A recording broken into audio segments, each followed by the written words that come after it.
My son said, "Don't worry, we'll handle your meds." This morning, I opened my pillbox and found death neatly sorted by days of the week. Tuesday's compartment held 2 white ovals instead of 1. The beta blocker I take at breakfast, nestled beside its twin like a pair of teeth. I didn't gasp. I didn't faint. I stood at my kitchen counter in my robe, the kettle just beginning to whisper on the stove, and felt something old and steel inside me lock into place. I am 74, not helpless, not confused. I line the pillbox on Sundays, with the magnifier and the lamp angled low, 1 tab of the beta blocker, 1 of the ACE inhibitor, the tiny thyroid, the evening statins set aside in the night row. I count out loud. I write the totals on a yellow sticky. Met, 30 left. Leeson, 22. Levo, 14. Sunday I counted correctly. I remember because I always do. I clicked Tuesday open and set the twins on a saucer. The markings were the same, 50 milliliters stamped clean, the edges unchipped. Not a pharmacy error. My refills come blister packed, and the leftover bottle in the drawer was still sealed with its perforated ring intact. A second saucer for Wednesday. 1 tablet only, as it should be. Thursday, 2 again. Friday, 1. Saturday, 2. A pattern. Not clumsy, not random. The kettle went from whisper to low moan. I moved it off the burner and left it there. Tea could wait. I took my phone and photographed the saucers with the morning light sliding across them, then the open pillbox, then the sealed bottle with its lot number sharp as a confession. I printed the photos on my little wireless printer and slid the warm paper into a manila envelope labeled House Insurance. That made me smile. A small, precise smile I felt in my jaw more than my lips. "Don't worry, Mom," Daniel had said last week, keys already in his hand, his coat still on, Claire behind him nodding as if she were the doctor, and I the child. "We'll handle your meds for a bit. Less for you to fuss over." He had touched my shoulder without looking at my eyes. When did people forget you can steer a person by their shoulder? When did they forget you shouldn't? I did not think about that longer than necessary. Thinking is a net. It catches fish and also your feet. I moved through the morning like a nurse on rounds. I found the notepad I keep by the phone and wrote, in block letters too big for misreading. Morning, 7:10 a.m. Tuesday box had 2 beta blockers, 50 mg each. Removed extras to saucer. Photos taken. I signed it. I dated it. People our age know. Paper with ink still matters. I made tea then, strong and plain. I sat and sipped and let my hands be still while my mind walked the kitchen. The drawer where the pillbox lives slides easily. The runner sticks a little near the end unless you lift with a thumb. The chair by the window creaks when you turn to reach the top shelf. The back door hinges squeal unless you push it all the way open. Every sound in this house has a name. I listened for the shape of whoever had been here, in the silence they'd left behind. I took out the trash log I keep for the city schedule and looked at the dates. Claire was here yesterday afternoon to drop off soup. She had set the container on the counter, lifted the lid to show me the steam, then insisted on putting it in the fridge herself. "You sit," she'd said, voice bright as lemon.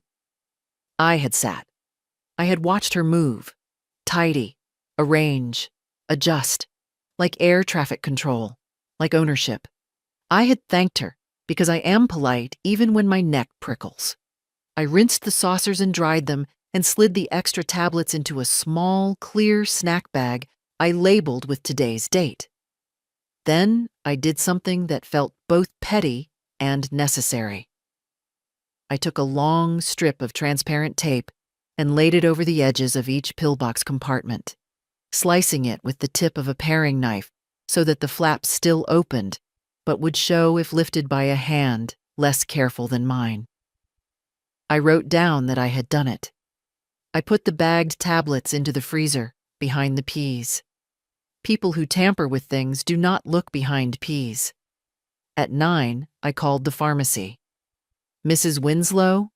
the pharmacist said, after the beep-bop of the hold music. "Yes, Margaret. Your dose is 150 milliliters each morning. Single tablet only." She paused. "Everything all right?" I could hear the carefulness, the training. "Yes," I said. "I'm confirming." She asked if I wanted an adherence pack delivered. I said no, thank you. I want the feeling of the tablet in my own palm. I want the sound of it clacking against china. There are small sovereignties we can still insist on. The clock over the stove thunked once as it settled into the half hour. A truck rumbled by, then silence again, thick as cloth. I washed my cup. I wiped the counter, slow, deliberate strokes that made the laminate shine. Then I opened the pillbox and took exactly what I was prescribed. 1. I held it on my tongue, tasted the chalk, and thought of how easily chalk can be doubled and called help. I did not call Daniel. I did not call Claire. The first call I made was to my doctor's office. I asked for a printout of my active medication list and the notes from my last visit. "For my records," I said. The second call I made was to a locksmith. "Front door, back door, garage," I told him. "Today, if you can." He could. "Bring 2 extra copies." The third call. I didn't place yet. I wrote the number on a fresh index card and laid it by the phone, face down. The way you lay down a card you know you'll have to turn. I dressed. Navy slacks, the soft sweater Lily gave me last Christmas, the one with the sleeves that don't ride up when you reach for the top shelf. I tied my hair back. I put my insurance card, my ID, and the photos into my handbag. I slipped the pillbox in too, tapes intact, lids closed, everything quiet as if nothing had ever happened here. By 10, I had my coat on and my keys in my hand. The house felt different, like a stage set after the audience has left and the lights are up, scuffs showing where the dancers turned. I locked the door, heard the new certainty in the tumblers, and stood on the porch a moment to let the winter air clear my head. I am not afraid, I told myself, and found that I believed it. On the sidewalk, a boy on a scooter skated past, his wheels rattling over the seam where my driveway meets the street. He waved like children do, with his whole arm.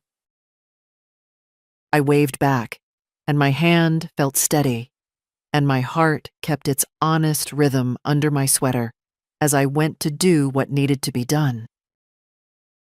I straightened the folds of my navy blue dress, smoothing out invisible wrinkles. At 77, I no longer chased fashion, but I still liked to look neat, especially when my son invited me for dinner. He'd said there would be a special announcement. But instead of his voice greeting me at the door, my phone lit up with a message. "Mom, I'm sorry, we can't make it tonight. Marissa's hosting her co-workers instead. We'll reschedule." Before I could even put the phone down, another text came. "You weren't invited. My wife doesn't want you there." My own son, using his name, his number. I sank into my chair, clutching the phone as if letting go would make the truth vanish. All around me, the living room was filled with proof of years gone by. Photographs of golden anniversaries, fishing trips, graduations. I'd given Garrett everything I could, a down payment on their house, a new car, private school for his son. Every check I'd written had felt like the right thing to do. Now, those years seemed like a ledger of my own foolishness. I went to my desk and pulled the folder labeled Garrett. Inside, $20,000 for a failed business, course fees for Marissa, repairs for their roof, Toby's car insurance. 174 separate payments and transfers, each one a little piece of myself. I called the bank. My voice didn't shake. I want to suspend all automatic payments immediately and revoke my son's power of attorney. By the time the banker confirmed it, I felt lighter than I had in years. Garrett's calls buzzed and blinked across my screen, but I ignored them. Instead, I poured myself a cup of tea, sat in the quiet, and thought. For once, I had done something not for my son, not for his family, but for me. Under the pale morning light, my kitchen looked exactly the same as it had yesterday. Orderly, tidy, smelling faintly of chamomile tea. But I knew better. Something had shifted. I sat at the table with my glasses on, the manila envelope in front of me. Inside were the photographs I'd taken of the Pillbox, with its doubled doses, the sealed medication bottle, the snack bag in the freezer labeled with yesterday's date. Beside it was a second envelope, thinner, with a printout of my active medication list from the doctor. I ran my fingers over both like a gambler deciding which card to play first. I didn't have to wait long. At 9:17, my phone rang. "Morning, Mom." Daniel's voice was warm, falsely casual. "Claire and I were thinking. We'll come by later, bring lunch. You don't have to fuss with cooking." I could picture him, leaning against the kitchen counter at his house, phone in one hand, coffee in the other, already planning how to get into my drawers without me noticing. "That's thoughtful," I said evenly. "Come at noon. I'll make tea." When the line went dead, I opened my handbag and slipped in both envelopes. Then I took the small audio recorder from my desk drawer, tested it, and tucked it under the lace runner on the dining table. I'd bought it years ago to record my own recipes. Today, it had a different purpose. By noon sharp, Daniel was at the door with a white paper bag from the deli. Claire followed, smiling too brightly, a bouquet of cheap carnations in her hand. "Hi, Mom," she sang, brushing my cheek with a kiss that didn't land. "We thought you could use some company." I gestured them in, watching their eyes roam, not at me, but at the house. Daniel's gaze flicked to the pillbox on the counter. Claire's drifted to the drawers. Over lunch, they asked the usual questions. How was I sleeping? Did I feel dizzy lately? Had I been remembering to take all my pills? The recorder kept humming under the lace. "I manage fine," I said, sipping tea. "Though I do like to double-check things. You never know when people might make mistakes." Daniel shifted in his chair. Claire's smile stiffened. When they left, I waited until their car pulled away before retrieving the recorder. My own voice came first, soft, measured, then Daniel's and Claire's, asking, suggesting, hinting that maybe I should let them keep my medications at their house, just to be safe. I sat there for a long while, listening to the proof. Not rage, not fear, just a deep, steady knowing. They thought I wouldn't see. They thought I wouldn't act. They were wrong. That evening, I laid everything out on the dining table like evidence in a courtroom. The photographs, the bagged tablets, the recorder, the printout from my doctor. I didn't bother with dinner. Instead, I made a pot of strong black tea and sat by the window, watching the street lamps flicker on one by one. Across the road, the neighbors' grandchildren chased each other up and down the driveway, their laughter rising into the cool air. It had been a long time since laughter like that filled this house. I thought about the weeks after my hospital stay, the way Daniel had taken my pillbox from the counter without asking, telling me, "You just rest, Mom, I'll take care of it." The way Claire had stood behind him, nodding, as if my independence was a nuisance to be managed. At first, I'd wanted to believe they meant well. But the numbers in my head didn't lie. 150 milligram beta blocker per morning, no exceptions. A double dose wasn't care. It was either recklessness or intent. Around 8 p.m., I picked up the phone and dialed someone I hadn't spoken to in years. Margaret? The voice was slower now, older, but still had that firmness I remembered. Thomas Keene had been George's friend, since they'd both been junior associates at the law firm downtown. We'd exchanged Christmas cards for a while after George died, then drifted apart. I need some legal advice, I said, and I don't want to talk about it over the phone. By 8:30 the next morning, I was in his office. He still kept the same mahogany desk, though the wall behind it now displayed fishing photographs instead of degrees. He poured me coffee without asking. I want, I said, setting the envelope on his desk, to protect my home, my accounts, and my medical decisions from my son and his wife. Immediately. He didn't blink, just opened the envelope and began to read. When he finished, he leaned back in his chair. This is more than enough to start. We'll revoke any medical or financial authority they have. We'll secure your property under your sole ownership, and he tapped the photographs. If this becomes criminal, you already have a trail. For the first time in days, I let out a slow breath. On the way home, I stopped at the locksmith's again.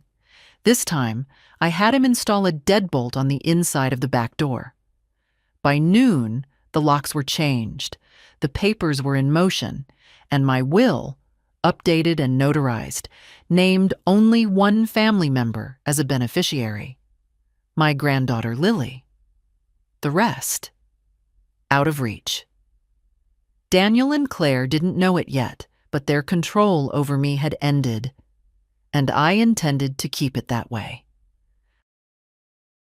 2 days passed before Daniel called again. Mom, we've been thinking, why don't we come by on Sunday? We can go through some of your bills, make sure you're not overpaying for anything. I almost laughed. They were still trying. Still convinced I was the same woman who'd nod and agree, handing over papers without reading them. That's kind of you, I said. But I've already reviewed everything with Thomas Keene. You remember Thomas? Your father's old friend from the firm? There was a pause. Not long, but enough. Right. Yeah, I remember him. His voice had gone tight, like a man holding back words he didn't dare speak. Claire must have been near the phone because I heard her whisper, sharp, quick, before Daniel cleared his throat. Well, we just don't want you stressing over all that. I'm not, I said, my tone even. I'm perfectly fine. When Sunday came, I was ready. The recorder was in its usual place under the lace runner. The pillbox was taped again, each compartment exactly as prescribed. And I'd placed a small motion-activated camera on the hutch, its black eye blending into the shadow of the teapot collection. Daniel arrived carrying a bakery box, Claire with another bunch of supermarket carnations. We sat in the kitchen, sipping tea, while they circled toward the subject I knew was coming. Mom, Daniel said finally, you know this house is getting harder to maintain. Maybe it's time to think about... No, I said before he could finish. He blinked. I didn't even say what... You were going to suggest I transfer the deed to you, or sell it and move somewhere safer. My answer is no. Silence.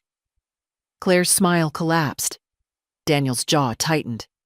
They didn't stay long after that. But once they were gone, I checked the camera.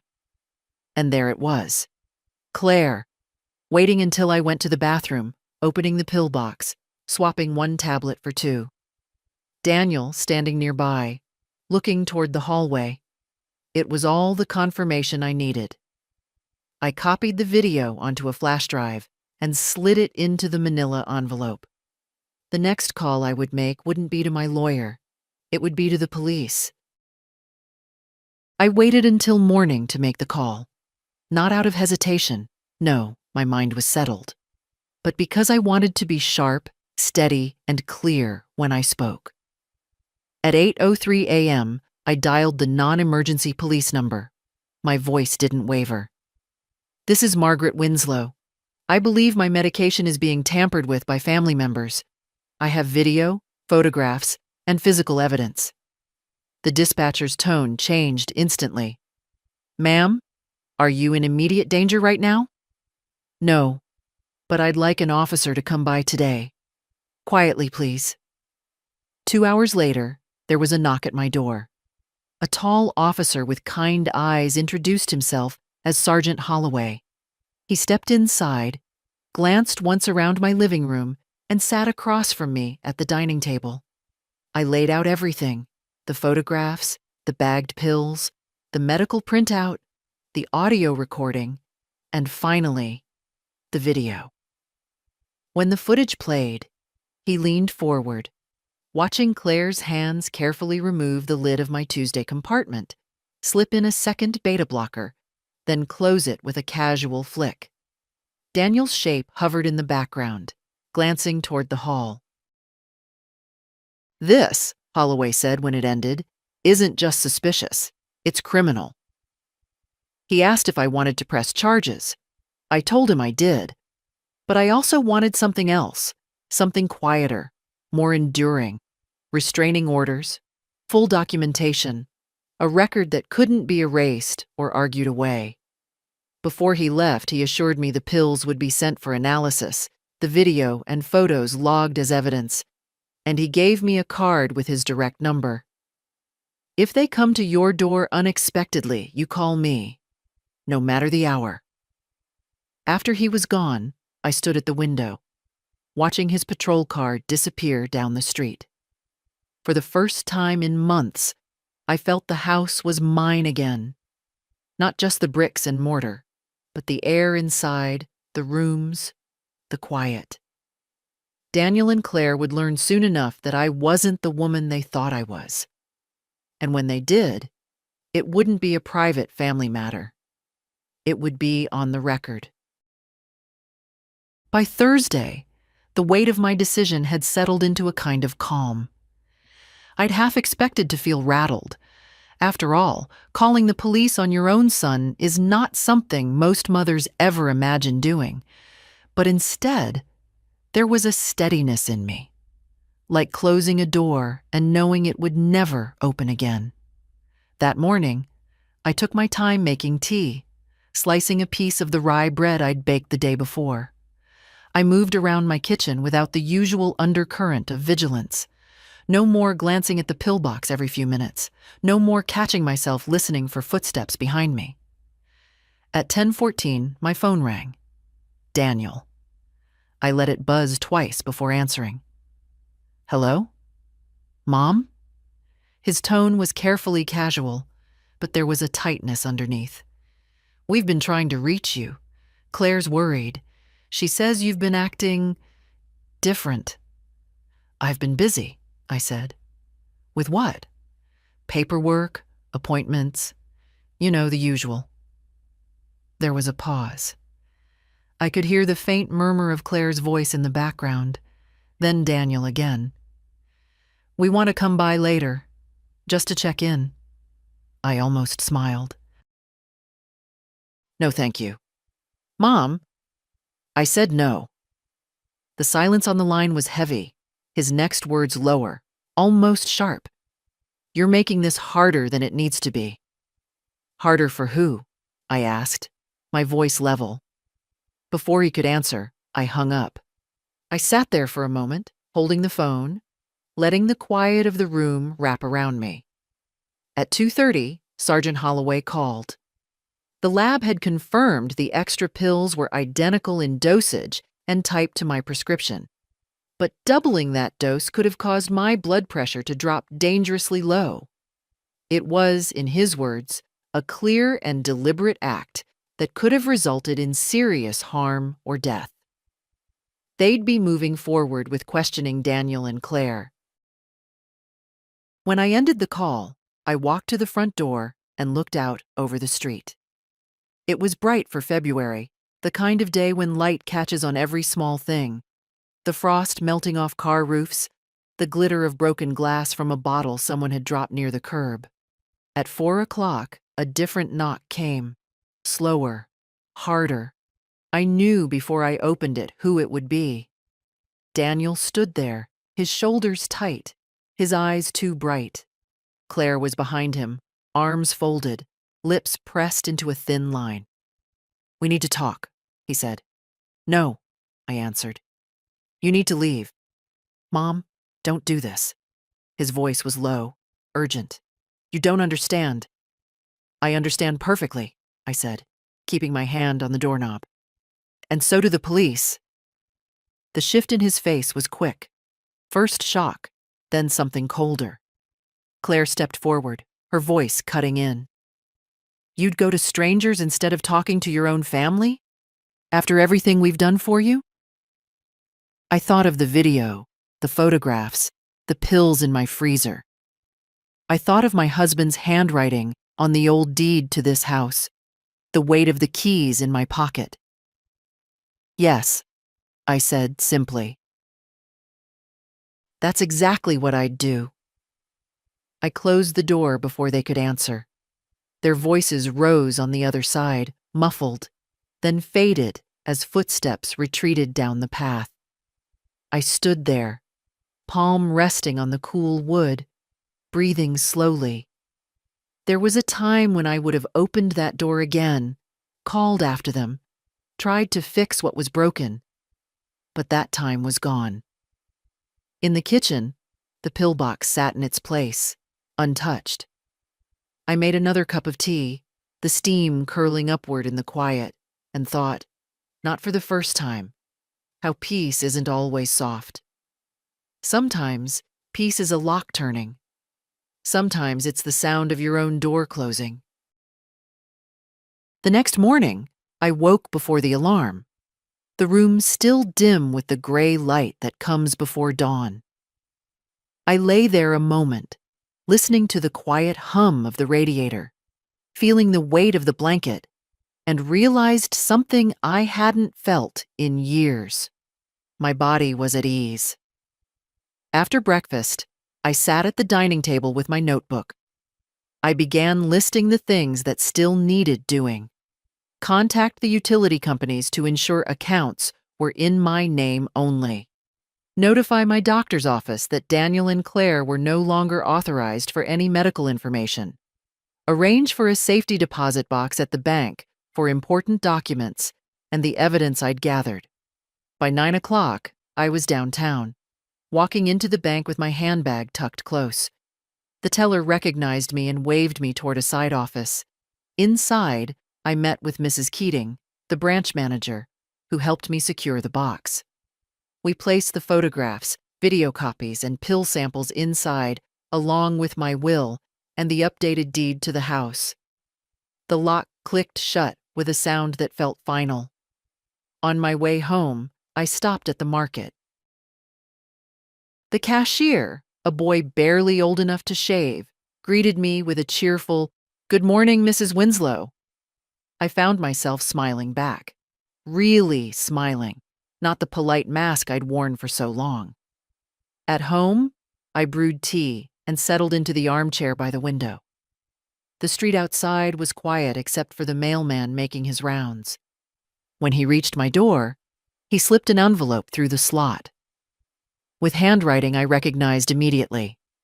Claire's. I opened it carefully. Inside was a single sheet of paper with a short, looping message. "We can make this right. Just talk to us." I set it aside without answering. I had already spoken in the clearest language possible. Legal documents, police reports, locks changed. Words were easy. Action was harder. That evening, as the sun slid low, Sergeant Holloway called again. Daniel and Claire had been interviewed. They'd denied everything, of course, but the evidence was solid. There would be a formal investigation, and I would be kept informed every step of the way. After we hung up, I stood at the kitchen sink, rinsing my teacup.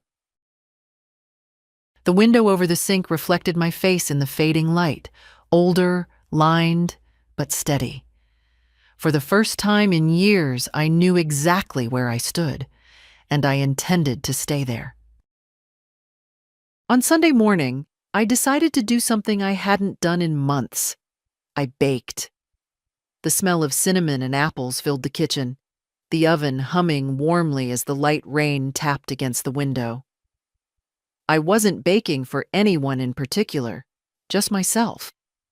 That was the point. While the pie cooled, I sat at the table with the small black camera in my hands. The footage from that day was already copied and locked away in the bank, but I still kept the original card here, hidden in a plain envelope marked tax receipts. Old habits die hard. At 11:06, the doorbell rang. I knew that rhythm. 2 short presses, a pause, then one longer one. Daniel. I didn't move. I let him press it again, harder this time, before his voice came through the wood. "Mom, it's me. I just want to talk." I took my time walking to the door. I didn't open it. "I told you, Daniel, there's nothing left to discuss. You've blown this out of proportion. We were just trying to help." I cut him off. Help doesn't involve doubling someone's heart medication. Help doesn't require changing the locks. Silence for a beat, then Claire's sharper tone. "We know you've been to the police. That's unnecessary. This can be handled privately." "That's not how it works anymore," I said. I heard Daniel sigh, low and heavy. "You're making a mistake. People are going to start asking questions. Do you really want the whole family to know about this?" I almost laughed. There it was, the soft threat wrapped in concern. "Yes," I said. "I do." After a moment, their footsteps retreated. Through the lace curtain, I watched them walk down the path, heads close together against the drizzle, their pace quick. By early afternoon, I was in my living room sorting through the small safe I kept under the stairs. Inside were things I hadn't touched in years: George's pocket watch, a faded bundle of letters, Lily's kindergarten drawing of me holding her hand. I added a fresh stack of documents, copies of the police report, the lab analysis of the pills, and a list of every conversation I'd had with Daniel and Claire since this began. At 3:45, the phone rang. It was Lily. "Grandma, Dad says you're mad at him. Did he do something wrong?" I closed my eyes for a moment, steadying myself. "Lily, your father and I just have some things to work out. Nothing for you to worry about. How's school?" She launched into a story about her science project, her voice bright and unguarded. I let her talk, making small sounds of encouragement, committing every detail to memory. She was the one part of this family I'd protect without question, but not by staying silent. That night, I wrote a letter to her. Not for now, she was too young, but for when she was old enough to understand. I explained what had happened, why I'd acted as I did, and the lesson I hoped she'd take from it: that kindness never requires you to endanger yourself, and that boundaries are not unloving. I sealed it in an envelope, dated it, and placed it in the safe with the rest. Outside, the rain had stopped, leaving the street glistening under the lamplight. My reflection in the darkened window looked almost unfamiliar. Not because I seemed older, but because I seemed certain. Daniel and Claire might still try to press, to cajole, to find a way back into the control they'd once had. But the locks were changed, the evidence secure, the law on my side. And for the first time in a long time, I was no longer playing defense. I was standing my ground. Monday morning broke cold and bright, the kind of winter day where the sun tricks you into thinking it's warmer than it is. I wrapped myself in my wool coat and set out early, carrying a small tote bag with the weight of purpose inside it. The police station was quieter than I expected. A young officer at the front desk recognized my name and waved me through to an interview room. Sergeant Holloway was already there, a stack of papers and a laptop open in front of him. "Mrs. Winslow," he said warmly, standing to pull out a chair. "Thank you for coming in. I wanted to go over the next steps." I set the tote bag on the table and began unpacking. My latest set of photographs, a fresh copy of the camera footage, and a printed timeline I'd been updating daily. "You're thorough," he said, looking genuinely impressed. "I've had to be," I replied. "People assume older women don't notice things, or that we can't keep track. They're wrong on both counts." He smiled faintly, then grew serious. "We'll be issuing formal notices to your son and daughter-in-law this week. They'll be told not to contact you, not to come to your home, and not to interfere with your medical care. If they violate any of that, you call me immediately." I nodded. "And the criminal side?" "Still in motion. The lab results were strong, but we're also reviewing the recordings with the prosecutor. It's not a quick process, but the evidence is solid." When we were finished, he walked me to the door. "You're doing the right thing," he said quietly. "Not everyone in your position has the courage to see it through." Outside, the air was sharp in my lungs, but it felt clean. I stopped at the bakery on my way home, buying a single roll and a small jar of jam. Small indulgences for me alone. Back at the house, I brewed tea and sat at the kitchen table with the roll still warm in my hands. I thought about what Holloway had said, about courage. I didn't feel brave. I felt awake. At 2:12, the phone rang. It was an unfamiliar number. "Mrs. Winslow, this is Elaine from Elder Protective Services. We've been informed about your case and wanted to offer support, home safety checks, legal guidance, that sort of thing." I agreed to meet her later in the week. It struck me that I'd spent years telling myself I didn't need help, not realizing that accepting help from the right places was entirely different from letting someone take over your life. In the late afternoon, I checked the mailbox. Inside was a single envelope with no return address, just my name in Daniel's handwriting. I didn't open it right away. Instead, I placed it on the counter, made another pot of tea, and let it sit there while the daylight drained from the room. When I finally slid it open, there were only 5 words on the page. "You're going to regret this." I stared at it for a long moment, then reached for my phone. I photographed the letter, printed the image, and added both the paper and the printout to my evidence folder. By the time I locked the folder away, night had fallen. The house was still, the only sound the faint tick of the wall clock. I stood by the front door, checked the deadbolt, and felt the solid click beneath my hand. Regret was the last thing I felt. What I felt was resolve, settled deep, steady as stone. Thursday morning brought with it the kind of stillness that feels like the world is holding its breath. I sat at the dining table, the steam from my tea rising in slow curls, when the doorbell rang. 3 short presses, quick and impatient. I didn't move right away. I listened. Footsteps shifted outside. A muffled voice, Claire's. "She's home. I saw her car." I rose, deliberately slow, and went to the door without unlocking it. "Yes? Mom, it's me?" Daniel's voice came, lower than usual, almost coaxing. "We just want to talk." "I told you not to come here," I said evenly. "The police made that clear." Claire cut in. "We're family. We don't need the police between us."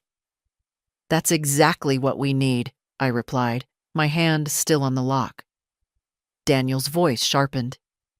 "You can't just shut us out. This is our family home. Eventually, it's going to be ours." The words hung there, hot in the cold morning air. I let them sit for a moment before answering. "Not anymore." A rustle of movement. Then Claire's voice again, thinner now. "You'll regret making enemies of your own blood." I almost laughed. "You made that choice, not me." I stepped back from the door, refusing to say another word. They stood there a moment longer, muttering to each other. Then I heard the crunch of their footsteps on the frosted path. I didn't watch them leave. After they were gone, I called Sergeant Holloway. "They were here," I said simply. "I'll file the violation," he replied. "If they show up again, we can move for immediate enforcement. Keep your camera ready." I spent the rest of the morning going through drawers and cabinets, checking for anything I might have overlooked. Documents, spare keys, old bank statements. In the back of a kitchen drawer, I found a single brass key wrapped in paper. George's handwriting, garage. I walked out to the detached garage, the cold air biting at my face. Inside, under a dusty tarp, was the oak trunk George and I had brought back from our honeymoon in Maine. It was heavy, but I managed to drag it into the light. The lock still worked. Inside were keepsakes. George's service medals, Lily's baby clothes, photographs yellowed with age. Beneath those, a slim folder I didn't remember seeing before. When I opened it, I found copies of our original deed, old insurance policies, and a letter George had written but never given me. In it, he'd written, "If anything happens to me, make sure you keep the house in your name. Don't let anyone talk you out of it, not even family, especially not family." I sat there for a long time, the letter trembling in my hands. George had known, even then. Back inside, I added the letter to my safe, right on top of the evidence folder. That night, I lit the fire in the hearth for the first time in months. The crackle of the wood filled the room as I sat with my tea, George's words echoing in my mind. They would try again, of that I had no doubt. But now I had his voice, steady and certain, alongside my own, and I would not be moved. Saturday began with a brittle, cloudless cold that made every sound outside ring sharper. I was finishing my second cup of tea when the phone rang, Sergeant Holloway's number. "Mrs. Winslow," he began, "the prosecutor's office has reviewed everything. They're authorizing a formal criminal case. There will be charges for both Daniel and Claire, tampering with medication, reckless endangerment, and violation of protective orders." I let the words settle. "So it's official," I said. "It is. We'll be serving them this afternoon. If they try to contact you after that, call me right away." After we hung up, I sat at the table with my hands around the warm mug. For months, I'd been in a state of quiet readiness, waiting for the next intrusion, the next subtle theft of control. Now, the direction had shifted. The law would speak for me. By noon, a police cruiser was parked 2 houses down. Discreet, Holloway had promised. I went about my day, laundry, dusting the shelves, putting away groceries. But every so often I'd glance out the window and see that dark blue car still there. Watching. At 3:17, the sound of tires on gravel. Daniel's SUV. I moved to the window but stayed out of sight. He and Claire stepped out, their faces tight, scanning the street. They didn't make it to my path before 2 officers approached them from the curb. I couldn't hear the words, but I saw the papers handed over, saw Daniel's jaw set like stone, Claire's arms crossed tightly over her chest. For a moment, I thought Daniel might look toward my window. He didn't. They turned, got back into the SUV, and drove away without so much as a glance at the house. Only when the cruiser pulled away half an hour later did I realize I'd been holding my breath. That evening, I sorted through the safe again. I added the day's date to my written log and noted, charges filed, protective order served. The discipline of keeping records had become more than a habit. It was a shield. After dinner, I called Lily. Her voice was a balm, light and warm, telling me about her school play and the role she'd been cast in. We didn't talk about her father. We didn't need to. There are conversations you postpone not out of fear, but out of love for the listener's peace. When the call ended, I stood for a long time at the front door, looking out over the street under the yellow wash of the lamplight. Somewhere out there, Daniel and Claire were stewing in whatever story they'd chosen to tell themselves about me. I didn't care to know the details. What mattered was this. The front door was locked. The house was warm. My medicine sat on the counter, untouched except by my own hands. Before bed, I wrote a short note to myself on a scrap of paper and pinned it to the corkboard in the kitchen. Your life is yours. Keep it that way. It wasn't for inspiration. It was a reminder, a statement of fact. And as I turned out the lights and walked through the quiet rooms, I realized that for the first time in a long while, I wasn't bracing for anything. I was simply living. The following Tuesday began like any other. Tea, the rustle of the newspaper, the quiet hum of the radiator. But by mid-morning, the air in the house shifted. It was the knock. Slow, deliberate, and far too familiar. I rose, my slippers soundless on the hardwood, and peered through the side curtain. 2 plainclothes officers stood on the porch, their jackets marked only by the small shields clipped to their belts. Between them, Daniel and Claire. I opened the door only as far as the chain allowed. "Mrs. Winslow," one officer said politely, "we're here to collect a few additional items for evidence. Mr. and Mrs. Porter will remain outside." I unlatched the chain and stepped back. Daniel's eyes flicked past me into the house, but I didn't meet them. Claire looked away altogether, her lips pressed thin.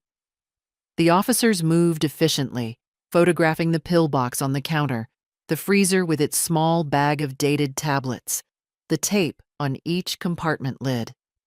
I handed them the latest log entries and the printouts from my doctor's office. While they worked, I stood at the kitchen sink, my hands loosely folded, listening to the muffled conversation outside. Daniel's voice was low, clipped. Claire's had that sharp edge I'd heard so many times when she thought she was losing control. When the officers finished, they thanked me and left. I stayed at the window long enough to see Daniel glance back once, not at me, but at the house itself, before getting into the car. The rest of the day passed quietly. I made soup, read a few chapters of an old mystery novel, and wrote in my journal. But that evening, as I was locking the front door, I saw something pale tucked into the side of the storm door frame. A folded piece of lined paper. No envelope. I carried it to the table, unfolded it, and read, "You've turned everyone against us. Hope you're happy." The handwriting was Claire's. I didn't feel anger. What I felt was a deep, almost physical weariness, not for myself, but for the smallness of the world they'd chosen to live in. A world where care was a tool, where control masqueraded as love. I photographed the note, slipped it into a plastic sleeve, and logged it with the date and time. It joined the rest of the evidence in the safe. Later, over tea, I thought about what everyone meant to her. Maybe the neighbors who'd stopped waving at them. Maybe the relatives who'd begun calling me instead of them. Or maybe it was just the two of them, realizing that for once, the story wasn't entirely theirs to tell. Before bed, I stood in the doorway of the spare room that Lily sometimes used when she stayed over. The quilt was folded neatly at the foot of the bed, the small lamp waiting to be switched on. It gave me a quiet sort of comfort, knowing the space was ready, just in case she ever needed it. When I turned out the light, I passed the corkboard in the kitchen. My note from the other night still hung there. Your life is yours. Keep it that way. I touched it with my fingertips before heading to bed, the words steadying me like the railing on a staircase. Whatever Daniel and Claire thought they'd lost, I knew exactly what I had gained, and I intended to keep it. Friday arrived with a thin frost coating the lawn, sparkling under a weak sun. I moved slowly through the morning, letting myself enjoy the simple rhythm. Tea, toast, the soft creak of the old floorboards as I crossed from room to room. Around 11, the phone rang. It was Elaine from Elder Protective Services. Mrs. Winslow, I wanted to let you know your protective order has been extended for a full year, she said. And the prosecutor will be seeking a no-contact provision as part of the criminal case. Good, I replied. That should make things clear. Also, she added, if you'd like, we can arrange a safety inspection of your home, just to make sure everything's secure. I hesitated only a moment. Yes, I'd like that. By mid-afternoon, 2 representatives were at my door. They walked through each room, checking locks, windows, and entry points. They suggested a few upgrades, longer screws in the strike plates, a motion light near the back gate. Small changes, but effective. While they worked, I thought about the difference between this kind of help and the help Daniel and Claire had offered. Theirs had always come with strings, unspoken, but tight. This was different. No judgment. No intrusion. Just the kind of help that leaves you more in control, not less. When they left, I stood for a moment in the quiet, the new light at the back already set to flick on at dusk. I felt safer. Not just because of the locks or the paperwork, but because I had built these layers of safety myself, one deliberate step at a time. At 4:12, there was a knock on the door. Firm, steady, not theirs. Through the peephole, I saw Sergeant Holloway. Evening, Mrs. Winslow, he said when I opened it. Just wanted to let you know, Daniel and Claire have been officially arraigned. They entered not guilty pleas. Trial date's been set for 3 months from now. I nodded. Thank you for telling me in person. He gave a small smile. Also, thought you might want this.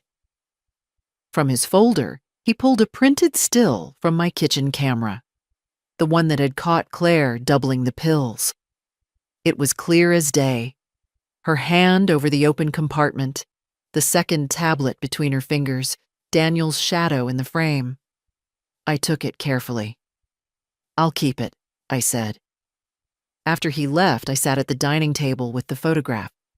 I didn't feel vindicated exactly. It was something quieter than that. Confirmation, perhaps. Proof not just for the court, but for myself, that I hadn't imagined it, hadn't overreacted. The photograph went into the safe with the rest. That night, I built a small fire in the hearth and let the room fill with its warmth. I made a pot of tea and brought out a slice of the apple pie I'd baked earlier in the week. The flames shifted and cracked softly, the shadows dancing against the walls. I thought about the months before all this began, how I'd let my world shrink without noticing, how I'd begun to measure my independence in teaspoons and pill compartments. And I thought about the choice I'd made that morning with the extra tablet in my hand. To act, not to hope things would resolve themselves. It had been the right choice. By the time I washed my cup and turned out the lights, the frost had returned outside, silvering the lawn under the moonlight. I paused at the back door, watching the new motion light flick on when a stray cat darted across the yard. A year ago, that sudden flare might have startled me. Tonight, it made me feel steady. I locked the door, pocketed the keys, and walked upstairs knowing that whatever came next, I would meet it on my own terms. And that, more than anything else, was what safety truly meant. The morning of the court hearing arrived gray and damp, the kind of weather that seeps into your bones if you let it. I rose early, not because I had to be there. My lawyer assured me my presence wasn't required for this preliminary stage, but because I wanted to be awake when the day's first decisions were made. I brewed tea, the steam curling in the dim kitchen, and set out my notebook. It had grown thick over the past months, pages filled with neat, dated entries. Every visit, every call, every note slipped through my door. At the very front, underlined twice, was the first entry. Tuesday box had 2 beta blockers, 50 millities each. That was where it had all begun. At 9:14, Thomas Keene called from outside the courthouse. "It's over for today. Arraignment confirmed. Protective orders reinforced." The judge was clear. "Any violation will result in immediate arrest." "And the trial date?" "Still set. We're ready." I thanked him and hung up. The quiet in the kitchen felt different now, less like a pause between storms, more like the first stillness after one. Around noon, I walked to the market for bread and milk. Several neighbors nodded or waved. One woman I barely knew stopped me at the corner. "You're a strong one, Margaret," she said, patting my arm. "Takes a lot to stand up like that." I smiled politely, but inside I thought, it's not strength, not really. It's simply refusing to hand your life to people who don't mean you well. Back home, I made a sandwich and ate it at the dining table, looking out over the yard. The new motion light glinted faintly on its metal bracket. The frost on the lawn was already melting. In the afternoon, Lily called. Her voice was bright with news about school and the play she'd been rehearsing for. "You should come see it, Grandma," she said. "I wouldn't miss it," I told her. We talked for a while about her lines, her costume, the nervous excitement in her voice reminding me of the way she used to chatter as a little girl. When the call ended, I sat for a moment in the stillness, holding the phone as if her warmth might linger there. Later, I opened the safe one last time for the day. The photograph of Claire with the pill in her fingers lay on top, next to George's letter. I read his words again. "Don't let anyone talk you out of it, especially not family," and felt the same steady certainty I'd carried since that morning in the kitchen when the kettle first began to whisper. As dusk fell, I pinned a new note to the corkboard in the kitchen, just below the first. "You acted. You endured. You won't forget." The first was a reminder. The second, a record.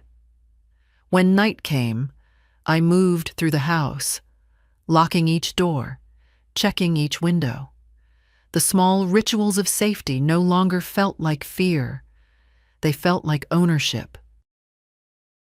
I poured one last cup of tea, the kind George used to drink in the evenings, and sat by the fire. Outside, the frost was forming again, silver under the lamplight.